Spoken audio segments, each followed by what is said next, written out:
So, I got COVID.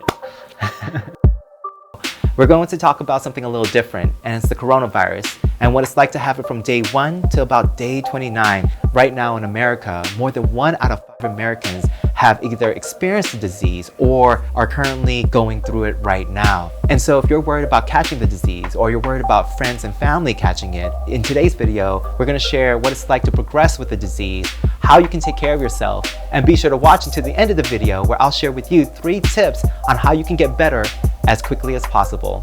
Let's go.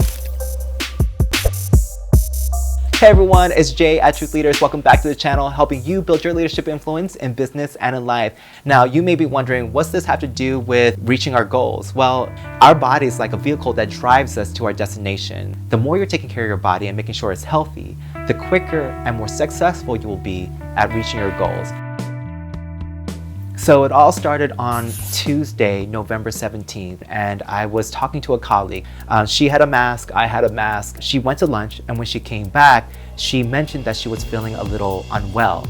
So she went home, and then later on that night, around 7 p.m., she tells me that she had tested positive for the coronavirus. I waited about 2 days, and then on Thursday morning, I went to the urgent care. So I waited in line for about 5 hours because the lines in New York were crazy. It was cold, like 40 degrees, 45 degrees. So I finally make it inside the urgent care building, and the healthcare worker went ahead and did a swab for both my nostrils. Less than an hour later, I get an email and it says I'm negative. So I'm pretty relieved at this point, thinking, okay, I'm good to go. And then on Friday night, the next day, I start to feel tired and more fatigued, tension and throbbing in my head. Then after that night, I went to bed, and then I woke up that next morning, Saturday. So I kept on thinking that I was just creating this delusion of sickness because I was just worried. And then about 3 p.m. later that afternoon, that's when I knew that I was sick. It's the same feeling that you get when you know you have a cold or you know that you're starting to get the flu. That's when I decided, okay, you know what, I'm gonna go get tested again. And because I had symptoms, the healthcare worker said, just stay here, because if the rapid test is negative, then we'll go ahead with the PCR test. For those of you who don't know, the PCR test is the laboratory version. And that's the test that usually takes about 5 to 7 days. So the healthcare worker came back a few minutes later and shared that I was positive, and then immediately told me to go home, get quarantined for about 10 days at least. And that was about it. She was a really friendly, nice person too. She was joking with me. Except when she knew that I was positive, she was like, you know what, just go home and I'll see you later. No, she didn't want to see me later. So by Sunday, it's the 3rd day, and I have fatigue, I have achiness, I have tension, my head is throbbing, and I have a lot of chills, especially towards the evening, and still for some reason, no fever. The new symptom that developed was the sore throat. So while feeling sick, I don't want to eat. I'm just not in the mood. I don't feel well. And at the same time, I knew that I needed to take as many fluids as possible. So I started eating chicken noodle soup. That was something that I ate every day for at least about a week and a half. And it kept me having fluids because, you know, when you're sick, you don't feel like drinking, you don't feel like eating, you don't feel like doing a lot of things. Day 4. I feel the exact same symptoms. The only thing is that it just becomes more intense. So more sore throat, I'm more tired, more achy. And what I come to experience is that every time I get towards the evening, I feel worse. And so that's when I start taking Tylenol. By taking the Tylenol, it allowed me to have an evening where I can at least be able to eat and maybe watch some TV. There were times when I was just so exhausted, both physically and mentally and emotionally, that I just had to turn off the TV and just lay there, because all you want to do is sleep, or all you want to do is just lay there and not be bothered. And just hearing the voice of the television set sometimes was just too much. So day 5, I had all the same symptoms with the exception of the sore throat. It started to relieve itself, and I also felt like I can eat solid food. So I ate, was this Thanksgiving? No, I don't think it was Thanksgiving, except all the food that we had bought to get prepared for Thanksgiving was still in the refrigerator. So I started to eat some of that. And then the next day, on day 6, I felt bad again. So I wasn't sure if it was because I wasn't drinking enough fluids, because The day before, I ate solid food, so I wasn't drinking as much fluid as I was the previous days. Then I come to find out that with the coronavirus, it's a roller coaster. You get worse, and then you get better, and when you think you're better, it gets worse again. So this is day 6, and from about the 6th to the 11th day, so that's about 5 days, and it's pretty leveled off where I stay about that sick. A little bit better, I'll get a little worse. I'll get a little bit better, I'll get a little worse. And basically the entire time from day to night, I'm sleeping. So I would wake up around 11 a.m. I would eat, watch TV, answer some text messages, and then I would fall asleep around 3 p.m. And then I would sleep until about 7 p.m. I would wake up again, eat, watch some TV, and then I'd fall asleep around 11 p.m. And then I sleep all the way through until 11 a.m. and then I'd do it again. That was basically how the next 5 days was.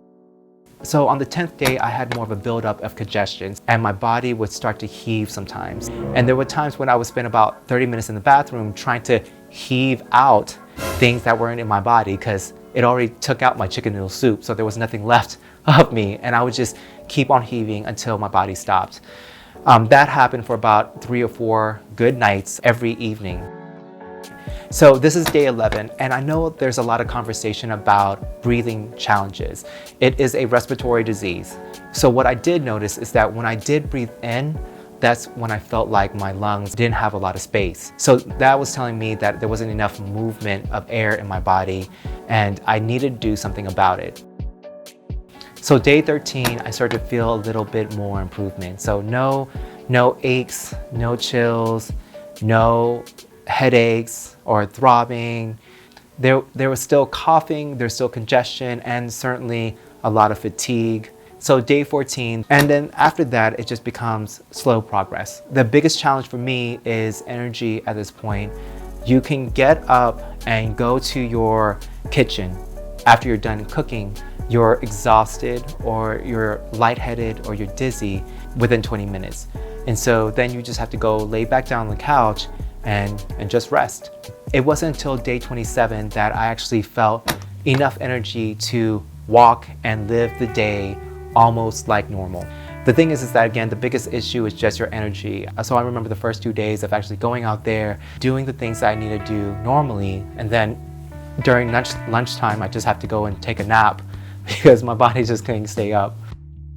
So that was my experience for the first 4 weeks. When I think about it, it was more of this tiered experience. So the first week, you just progressively get worse. And then the second week, you're at the height of your sickness, and then you kind of just stay there. And then the third week, you progressively get better. And then the fourth week, you're just tired.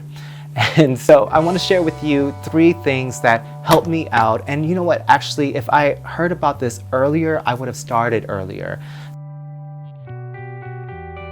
So doctors. So often people say that if you go to a doctor, they're not going to really do anything for you. And that is true. I called a teledoc twice. The thing is that there was nothing she really could prescribe that really would have helped me out any more than something over the counter.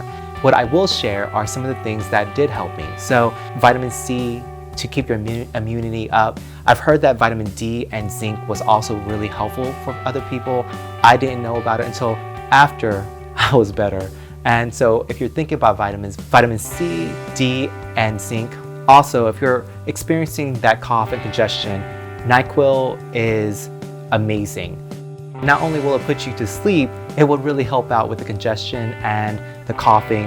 And the last thing is Tylenol, especially again towards the evening when you know it's going to get worse. It's the perfect time to pop in and then eat your chicken noodle soup. So the second tip is to drink a lot of fluids. Now we know that drinking fluids is important, not only just on a normal basis, especially when you're sick. So think about water, think about chicken noodle soup or soup in general as your meal, because that's going to give you a lot of fluids throughout your day. And then orange juice. Orange juice will give you your vitamin C as well as continue to feed your body the fluids that it needs. So the third tip is what you can do to get your body going. It will help your body to heal faster. The majority of our lungs are located in the back part of our body. By laying down for long periods of time, it closes off the airways and then increases the risk of getting secondary pneumonia. So this breathing exercise only takes a couple of minutes, and it was recommended by a doctor from Queens, New York, and his video on these techniques went viral. The way it will work is you will take 5 deep breaths in, and each time you'll hold your breath for 5 seconds. On the 6th breath, end with a big cough.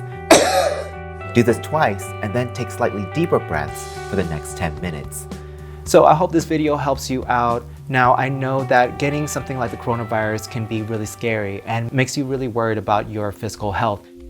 And also, after you get better, going out there in the real world can get you scared too, because you may fear what people think of you. And let's be honest, there's a lot of stigma when it comes to sick people.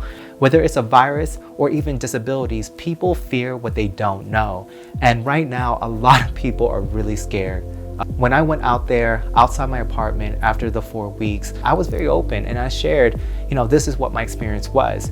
Because the reason why is the more we can be able to share and voice out our experience, the more it will empower other people to be prepared and feel ready for something like that to happen. Or it may empower other people to share their voice. Because the thing is that when it comes to this virus, many people have been sick. And the truth is many more people will get it. And the more we're able to give ourselves the power to do something about it, the more we give power to others to take care of themselves. I hope you stay healthy. I hope you stay safe.